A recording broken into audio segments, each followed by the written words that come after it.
আপনার কাছে মোহরও নাই, আপনার কাছে স্ত্রীর মোটামুটি ডাল ভাতের ব্যবস্থা করার কোনো অ্যারেঞ্জমেন্টও নাই, ঢাল নাই, তরবারি কিছুই নাই, কিন্তু আপনি নিধিরাম সর্দার হইতে চাচ্ছেন, এই সুযোগ নেই।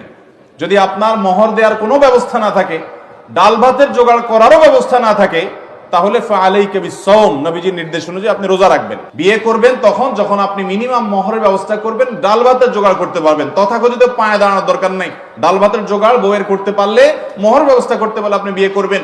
এরপরে যেটুকু টানাটানি আছে, আল্লাহর ওয়াদা আছে আপনাকে অভাব দূর করে দিবেন।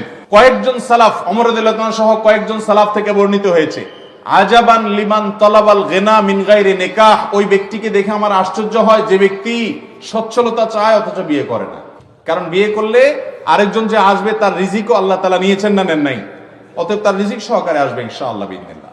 বিদায় এই হাদিসগুলো থেকে বোঝা যায় এবং আয়াত থেকে বোঝা যায় যে বিয়ে, এটার মাধ্যমে আল্লাহ রাব্বুল আলামিন মানুষের জীবনে বরকত দান করেন, বরকত নাজিল করেন।